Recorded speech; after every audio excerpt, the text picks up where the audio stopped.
Marksmanship is one of the three basic skill areas of sniping, along with fieldcraft and tactics. A sniper realizes that in order to achieve accuracy, he has to achieve consistency. When he achieves consistency, automatically accuracy is the result. And by that I mean by consistent shooting style, consistently using match-grade ammo of the same lot, trying to stay so attuned to what he's doing that he does it exactly the same way time after time after time. The integrated act of firing, I guess you could say that's a little bit like learning how to chew bubblegum, tap dance, and play jacks at the same time. What a sniper strives to do is perform 4 basic skills, mastering each of them and then integrating them simultaneously. Trigger control. He has to be able to release that trigger perfectly time after time. Body position.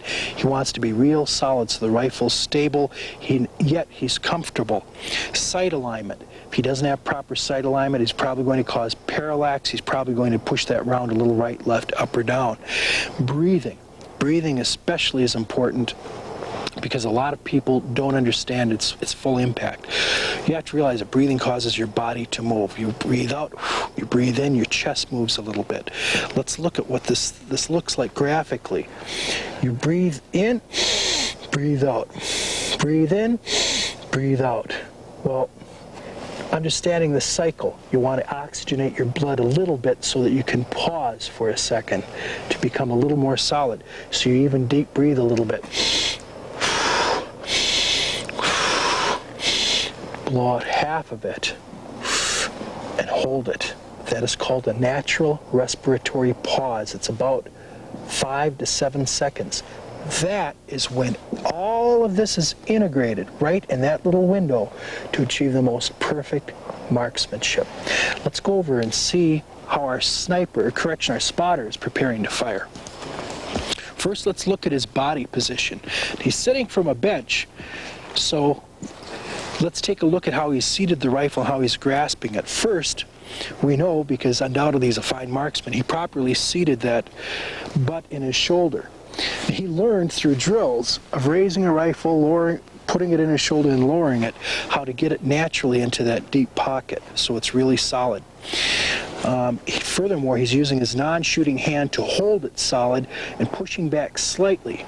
This also has the effect of reducing the felt recoil because it's solidly against that shoulder.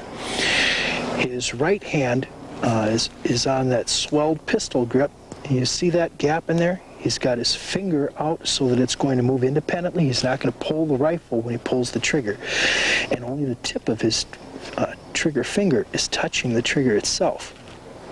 Undoubtedly, he has correct eye relief. He's hopefully set that scope the correct distance from his eye, so that he brings that cheek up to a solid spot on the butt, a spot weld, so that it is at the correct eye relief, and he's got a full scope picture. He's got nothing but clarity out there.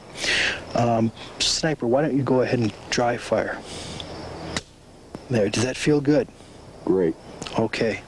One other thing that we could add, this is called a bean bag. You can think of it as kind of a poor man's micrometer for raising the butt on that rifle. With his non-shooting hand, he can put that rifle butt on top of it, and he can squeeze it slightly to raise it or shake it out a little bit to lower it.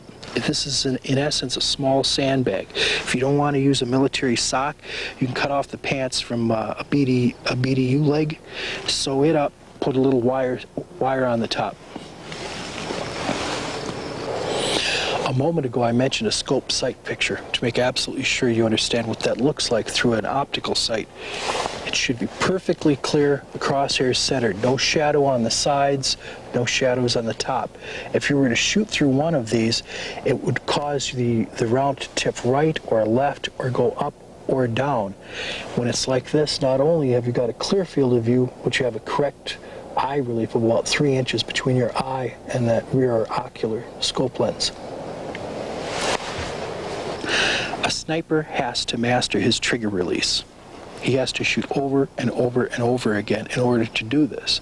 Now the trick is, you don't do that live fire, you do it dry fire, because think about it, the recoil from that rifle will mask any sensitivity you may have to the trigger.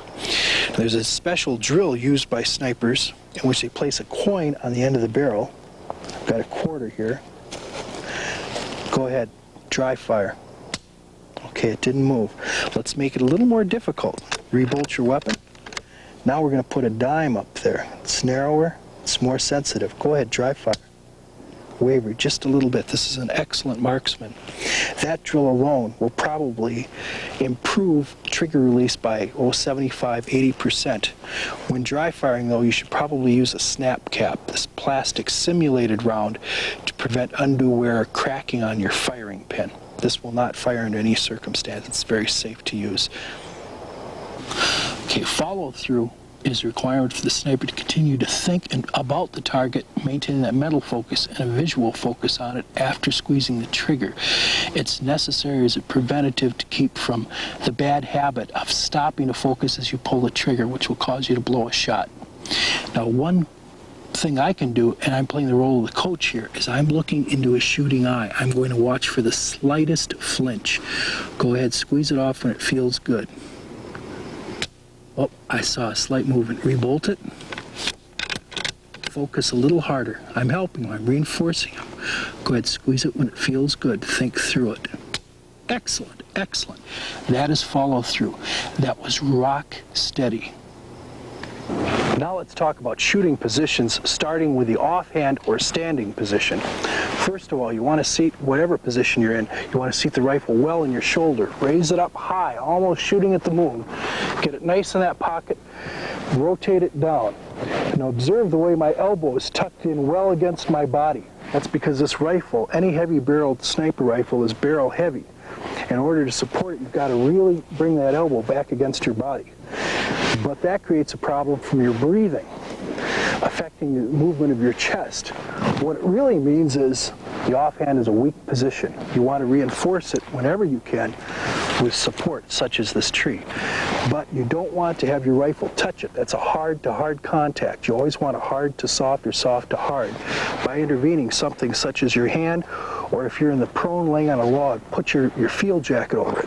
But here, if you'll see, I'm going to put my arm against the tree, but the rifle is actually supported by my hand.